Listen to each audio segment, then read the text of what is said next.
I originally envisioned giving this in person at Hillel, in front of a hungry crowd, with pleading eyes begging me to talk faster, and praying my pages aren't double-sided. Good news for everyone here is that y'all are home and can turn me off. Even better, I don't have too much sage advice to offer, but I'll do my best to entertain. The start to my Hillel experience was pretty standard.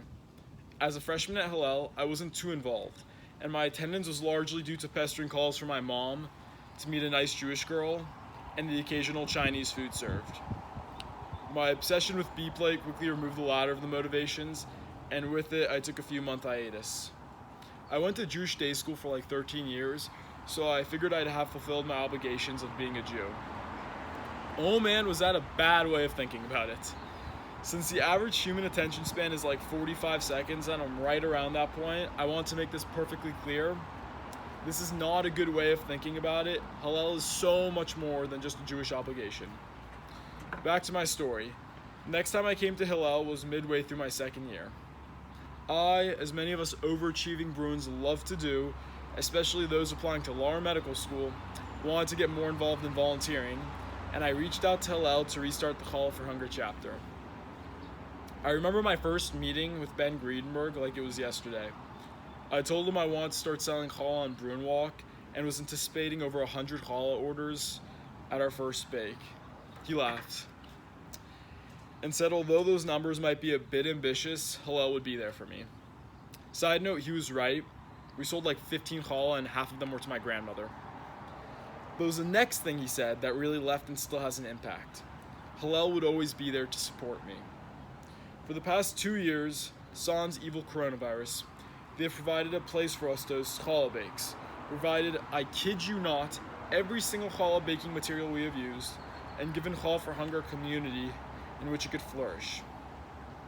But all that is just what it could do for can't use that phrase anymore, the club. Hillel could also be a home for me, and a much cleaner one than my current apartment. Every time I struggled to open the wrong door, I was always greeted with smiles, whether it be from Ben, Monica, OKT, the Coffee Bean staff, or the Hillel student board.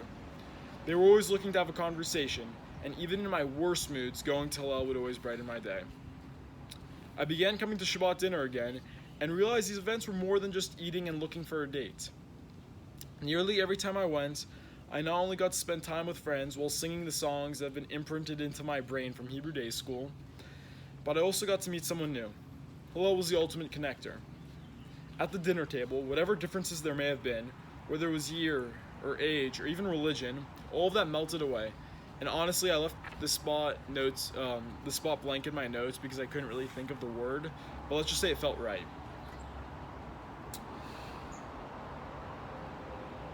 Even now, without the actual in-person Shabbat dinners, every time I log onto one of these Zoom events, everyone greets me with a smile, and there's laughter and levity.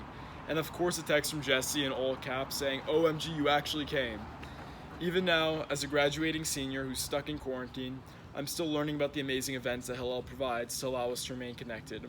Whether through JLFs or bearing witness events, if you take anything from this, just please try to take advantage of every opportunity Hillel offers.